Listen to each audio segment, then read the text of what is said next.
बेरोजगार छो साहिब रोजगार मांगना छा। बेरोजगार छो साहिब रोजगार मांगना था। हाथ जोड़ी जोड़ी बार बार बोलना छा। हम भीख नहीं मांगना अधिकार मांगना छा। बेरोजगार छो साहिब रोजगार मांगना छा। नमस्कार, नेशन वन देख रहे हैं आप और मैं हूं आपके साथ ऋषभा। आज हमारे साथ स्टूडियो में मौजूद है सुरेंद्र राणा, जो कि उत्तराखंड फोक सिंगर हैं। सुरेंद्र राणा इस वक्त सुर्खियों में है अपने एक गाने को लेकर, जिसका नाम है रोजगार मांगना। तो सुरेंद्र राणा जी, बहुत बहुत स्वागत है आपका नेशन वन। नमस्कार। नेशन वन के सभी दर्शकों को और पूरी टीम को मेरी बहुत बहुत आभार, जिन्होंने मुझे जो है आज। सुरेंद्र जी, शुरुआत करते हैं, लेकिन शुरुआत पहले आपके उसी गाने से जो इस वक्त चर्चा में है। ठीक है, 4 पंक्तियां मैं चाहूंगी आप सुनाएं। बेरोजगार छो साहिब रोजगार मांगना छा। बेरोजगार छो साहिब रोजगार मांगना था। हाथ जोड़ी जोड़ी बार बार बोलना छा। हम भीख नहीं मांगना अधिकार मांगना छा।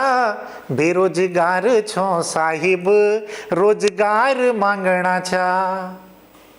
सुरेंद्र जी, मैं चाहूंगी आप दर्शकों को इसका एक बार मतलब हिंदी में भी समझाएं कि आखिर इन पंक्तियों का जो मतलब है वो क्या है। ये एक पीड़ा है। आज का जो यूथ है हमारा, यंग, जैसे कि आप लोग देख रहे हैं, बहुत सारी चीज़ें चल रही है। कभी भर्ती पे लगातार हमारे प्रदेश का और देश, प्रदेश नहीं पूरे देश की एक पीड़ा बन चुकी है।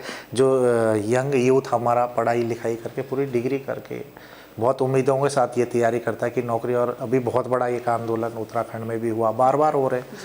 तो ये उन भाइयों का एक दर्द है, बहनों का एक दर्द है, जो मतलब बहुत उम्मीद के साथ अपने लिए रोजगार के सालों साल गुजार दिए, कोचिंग करके, तैयारी करके, पढ़ाई लिखाई करके, और बहुत दूर दराज के क्षेत्र में, पहाड़ों में, जो लैंप के उजाले में भी पढ़ के जो लोग, जिन माँ बापों ने अपने बच्चों को सोचा कि यार कल हमारे बच्चे का फ्यूचर अच्छा होगा, तो जब लास्ट में जब हम देखते हैं कि पेपर बिक जाते हैं, और जब एग्ज़ाम देने के बाद जब रिजल्ट आने की आप लोग उम्मीद करते हैं, हाँ बच्चे, तो पता चलता है कि वो पेपर पहले ही उसका सौदा हो चुका है। जी, आपने अपने इस गाने में बेरोजगार संघ के जो अध्यक्ष हैं बॉबी पवार, और बेरोजगार संघ द्वारा जो प्रदर्शन किया गया है उसके भी कुछ दृश्य दर्शाए हैं। तो वो क्यों दर्शाए हैं, या उस पर आप क्या कहना चाहेंगे? वो दृश्य हमने इसलिए दर्शाए हैं, वो बॉबी पवार जो बेरोजगार संघ का नहीं है, वो एक युवाओं की आवाज़ है, और हर वो युवा बॉबी पवार है जो पढ़ाई लिखाई करके, जिनके साथ मतलब आपने मैंने भी देखा, मैंने भी आपके चैनल के माध्यम से भी, न्यूज़ के माध्यम से देखा, बहुत बेरहमी के साथ युवाओं के ऊपर लाठी बरसाई गई, और दौड़ा दौड़ा कर गलियों से निकाल कर उनको पीटा गया, लहूलुहान किया गया। उस पीड़ा को मैं एक लोक गायक गीत गाना केवल एक मकसद हमारा नहीं है। हमारा मकसद रहता है कि हम लोग पलायन की पीड़ा को उठाएं। पहाड़ में जिसके साथ भी, किसी के साथ भी अन्याय है, जो युवाओं की आवाज़ को कुचला जा रहा है, लगातार रोजगार के लिए जो लड़ाई लड़ रहे, कई सारे ऐसी चीज़ें हैं जिसको मतलब बड़ी ताकतवर जो लोग हैं उसको कुचलने का काम कर रहे। अंकिता, मैं आपको कहना चाहूँगा, अंकिता भंडारी के साथ इतना बड़ा उत्तराखंड देवभूमि में इस तरीके का हुआ, हमने उसको भी गाया। मैं कहना चाहूँगा कि मुझे हर बार रस्टिकेट कर दिया जाता है। किसान चकबंदी के लिए हमारे लोगों ने मांग की। मैं आऊंगी, उस पर भी मेरा सवाल आपसे होगा। हाँ जी। लेकिन पहले मैं आपसे ये जानना चाहती हूँ, ये जो गाना है बेरोजगारी को लेकर जो आपने गाना बनाया है, ये कहीं ना कहीं देखकर ऐसा लगता है कि ये गाना कांग्रेस ने प्रोड्यूस किया है, तो ऐसा है? देखिए, कांग्रेस अगर प्रोड्यूसर कांग्रेस की जरूरत नहीं है, कांग्रेस अगर विपक्ष की भूमिका बहुत ठीक से निभाती तो शायद हमें गाना गाना ही नहीं पड़ता। प्रोड्यूसर की बात तो आप दूर से दूर, वो तो दूर की बात रहेगी। जी। कांग्रेस अगर विपक्ष का जो रोल अगर उसे कांग्रेस अदा कर देती तो फिर शायद हमको भी गाने गाने की जरूरत नहीं पड़ती। तो कहीं ना कहीं आप ये साफ तौर पर कह रहे हैं कि ये गाना कांग्रेस इसका कांग्रेस से कोई लेना देना नहीं है। इससे हमें उन लोगों का, हमें हर उस उत्तराखंडी का, हर एक देशवासी का दर्द है जिसकी आवाज़ को कुचला जाता है। और साहित्यकार, पत्रकार और लेखक, कवि, गीतकार, उनका ये फर्ज बनता है कि हर उस समाज के अंतिम व्यक्ति की आवाज़ को उठाएं जिसके साथ अन्याय हो रहा हो। जिसको आप अन्याय सहना या अन्याय देखना वो भी बहुत बड़ा गुनाह है। जी।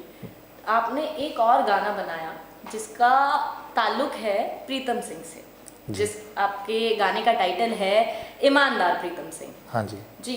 और प्रीतम सिंह कांग्रेस के ही चक्राता से विधायक हैं। तो इस टाइटल के पीछे का राज क्या है? ईमानदार प्रीतम सिंह जो टाइटल दिया गया है गाने को, क्यों दिया गया है? देखिए, ये समय था चुनाव का, ठीक है। अब क्षेत्र में प्रत्येक आदमी प्रेजेंटेशन करता है और जिस आदमी के लिए जब हमने भी कई चीज़ें रीड किया तो हमने देखा, हमने उनकी कई लोगों के गीत आपने देखा होंगे जिन्होंने एक बेतुक मतलब बेधड़क तरीके से कहा कि आप इसको वोट दें, ये दें, लेकिन हमने इस तरीके का कुछ नहीं कहा। हमने ये कहा कि जैसे हमको दिखा जब उन प्रीतम सिंह की एक पूरी बात मतलब प्रदेश भर में इस तरीके से उभर के आएगी कि वो हमारे प्रदेश के जो है मुख्यमंत्री की दौड़ में है, ठीक है। और मेरा भी एक फर्ज बनता है कि भाई मेरा एक क्षेत्र है, हम बहुत छोटा सा क्षेत्र है, हम लोग जनजाति के लोग हैं, बहुत गरीबी में हम लोग पले बड़े हैं। तो मुझे लगा कि अगर मेरे क्षेत्र का एक उस जनजातीय क्षेत्र का, आज तो बहुत बड़ी बात है हमारे लिए, जो हमारे राष्ट्रपति है देश की, वो हमारे जनजातीय समुदाय से है। हमें इससे बड़ी खुशी हमारे लिए और कोई हो ही नहीं सकती। लेकिन प्रीतम सिंह, जब मुझे लगा कि हाँ यार, प्रदेश भर में या कांग्रेस सरकार हमारे क्षेत्र से, जनजातीय क्षेत्र के व्यक्ति को देश का मुख्यमंत्री बनाना चाहेगी, तो इसलिए हमने वो चीज़ें देखी। और कभी भी मतलब हमने गौर किया कि हाँ, जो उनकी एक अपनी एक बात या कोई भी आदमी जाए तो मतलब साफ़ सुथरे तरीके से उसको ट्रीट करते हैं। और ख़ास हमारा आंदोलन चल रहा था कलाकारों का जी, विरासत के खिलाफ, आपको शायद पता नहीं होगा। हम 10 बजे रात को उनके पास गया, हम लोग गए, पूरे उत्तराखंड के कलाकार। जब विरासत के लिए जो उनकी टीम थी, उन्होंने कहा कि उत्तराखंड के कलाकारों से हमको कोई फ़ायदा नहीं है और उनको हम पार्टिसिपेट नहीं कराएंगे। पूरे भारतवर्ष का विरासत जो है उत्तराखंड की, हमारे होम डिस्ट्रिक्ट भी है, राजधानी देहरादून में उसको किया जा रहा था और हमारे प्रदेश के लोगों को उसमें प्रताड़ित किया जा रहा था कि जी हम लोग उनको मंच इसलिए नहीं दे सकते, उनसे कोई फ़ायदा नहीं है। और फिर यहाँ की कितनी भूमिकाएं हैं, 5 सांसद केंद्र में, इस तरीके से हमारे लोगों के साथ व्यवहार किया गया। फिर हम रात भर, हम कई अन्य जगहों में भी गए, किसी ने, लेकिन प्रदेश भर में भी किसी ने हमारी आवाज़ नहीं सुनी। लेकिन लास्ट में हम प्रीतम सिंह के पास गए, उन्होंने उसका संज्ञान लिया। उन्होंने कहा कि हमारे प्रदेश के कलाकारों को ये मंच प्रत्येक दिन पूरे उत्तराखंड के लोग इसमें होने चाहिए, एक लोग, ताकि उत्तराखंड की संस्कृति प्रस्तुत हो सके। वो इस बात के लिए भी जब हमने जो है बात रखी तो उन्होंने बेधड़क से, मतलब जिसमें मेरा व्यक्तिगत विषय नहीं, पूरे प्रदेश की, उसके बाद प्रदेश के विदाउट शेड्यूल 16 टीमें उसमें प्रतिभाग करती है, तो फिर हम क्या कह सकते हैं उनके लिए। जी, इसी के साथ आप अपने गानों के ज़रिए, गानों के माध्यम से अक्सर जो सामाजिक मुद्दे हैं उन्हें उठाते आए हैं, ये हम देख रहे हैं। जी। अब भले ही ये बेरोजगारी वाला मामला हो या फिर आपने अंकिता भंडारी हत्याकांड को भी अपने गानों के माध्यम से लोगों को जागरूक करने का काम किया है, जिसमें आपने भाजपा का नारा बेटी बचाओ बेटी पढ़ाओ उसका भी इस्तेमाल किया। तो इस पर आपकी विशेष टिप्पणी? देखिए, आप खुद हमारी भी बहनें हैं, मेरी अपनी बेटी भी है, लेकिन एक तरफ हम कह रहे कि हम बेटी बचाएं, एक बेटी को, अरे बेटी को पढ़ाएंगे तो तब ना जब बचाएंगे आप। जी, ठीक है, कोई भी है, बेटी को पहले तो हमने बचाना है, उसको पालना पोसना है, हम तब पढ़ाएंगे ना। जब बेटी को आप फेंक दोगे नदी में कहाँ से पढ़ाएंगे? ये बहुत बहुत गहरी पीड़ा है वो, मतलब उसमें भाजपा ही नहीं, बहुत ताकतवर लोग उसमें बैठे हुए हैं, उसमें कई लोग हैं। जब उसको गहराई में कोई जाएगा उसमें, तो बहुत सारी चीज़ें निकल के सामने आएगी। जी, अंकिता भंडारी को लेकर भी आपने एक दर्द जो है वो व्यक्त किया था, और अब अंकिता के माता पिता, उन्हें न्याय नहीं मिल रहा है, तो इसलिए उन्हें एक यात्रा निकालनी पड़ रही है, न्याय यात्रा, जो कि गोलू देवता के मंदिर जाकर खत्म होती है, जिन्हें न्याय का दुर्भाग्य है जी। अगर हम फिर गाएंगे उसके लिए हमें फिर रस्टिकेट कर दिया जाएगा, हमारे चैनल को ब्लॉक कर दिया जाता है, उसका मोनेटाइजेशन बंद कर दिया जाता है। आप मतलब किस हद तक जा सकते हैं? मतलब स्पेशल एजेंसी है जो काम करती है, जो लोग इस तरीके का मतलब समाज की बात को उठाएंगे, उनके लिए ऐसा किया जाता है। जी, मैं यही आपसे अब जानना चाहूँगी कि आपने एक फेसबुक पोस्ट के ज़रिए ये मेंशन किया, ये लोगों को बताया कि आपका फेसबुक और यूट्यूब जो है वो रिस्ट्रिक्ट कर दिया जाता है जब भी आप किसी सामाजिक मुद्दे को या फिर लोगों को जागरूक करने का काम करते हैं। तो आपके हिसाब से इसके पीछे कौन है, और ऐसा आप ही के साथ हो रहा है या आपके जानकार में और भी कलाकार हैं जिन्हें इस समस्या से जूझना पड़ रहा है? देखिए, मेरे साथ तो जो मेरे साथ हुआ वो मैंने उसमें इसलिए मैंने जो है उसको सोशल प्लेटफॉर्म पे लाया ताकि सबको पता चले। मुझे अल्टीमेटम दिया जाता 8 घंटे के लिए। किसके द्वारा? उसमें जब मैंने उसको चेक किया कि रेस्टिकेट, उसमें सारे जो भी मेरे गानों के लिंक है वो सारी चीज़ें उसमें क्लियर आती है कि जी आप ये सारी पोस्टें हटा दीजिए, आप यूट्यूब से गाना रिमूव कर दीजिए, आपको एक्टिवेट कर दिया जाएगा। तो इसमें आप समझ सकते हैं कि उसमें जो भी हमारे, या मैं खुले बोल सकता हूँ, या सरकार या किसी का भी जो भी मतलब बड़े लेवल पे लोग बैठे हुए, वो सब लोग नहीं चाहते कि समाज की बात या उनकी छवि खराब हो। भाई हम बार बार बोलेंगे, हम एक बार नहीं 10 बार बोलेंगे।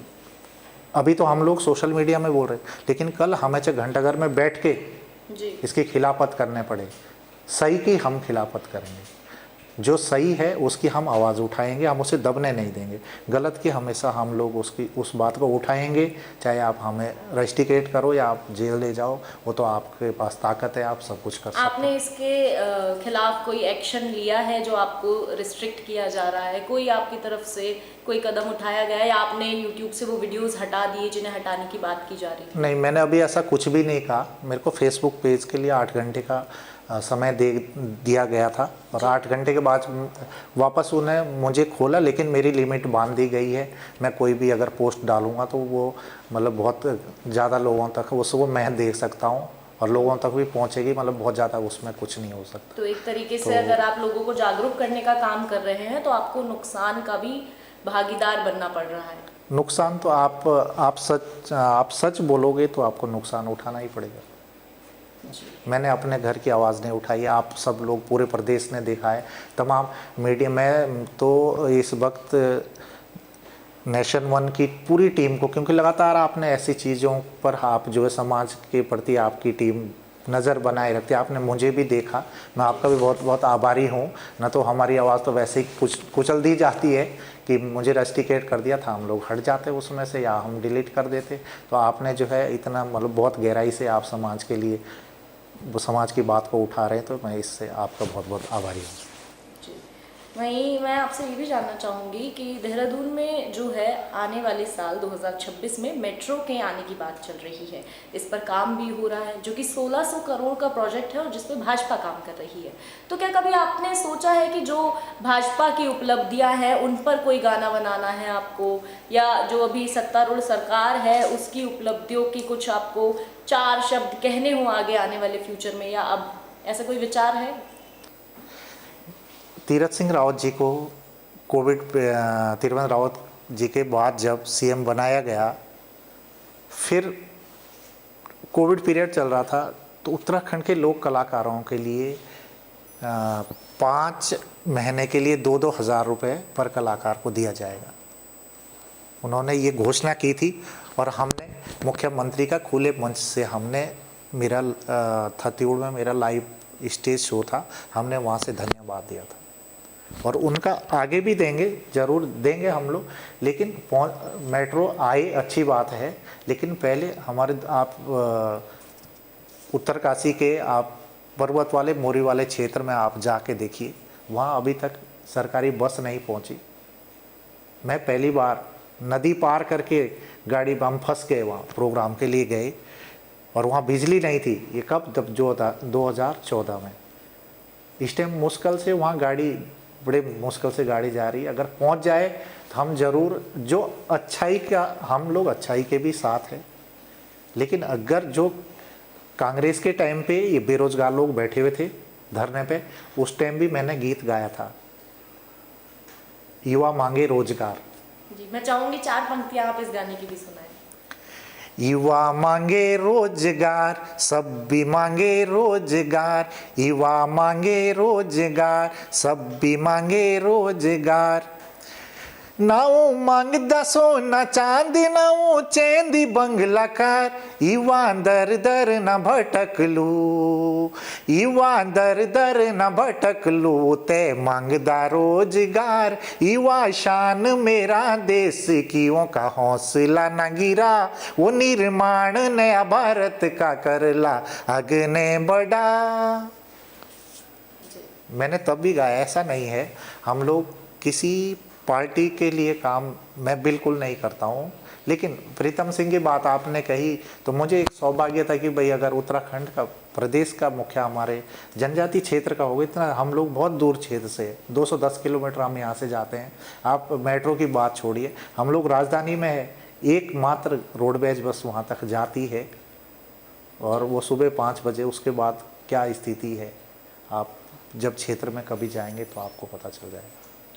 खैर, आपके नजरिए से अभी भाजपा ने विकास किया है राज्य में, उत्तराखंड में, या नहीं, उस पर आपकी क्या टिप्पणी है? देखिए, विकास, अब विकास की मैं बात करता हूँ, विकास का भी मैंने एक लाइन इस गीत में विकास की गाई है मैंने, उसको बहुत गौर से मैं गाना चाहूँगा।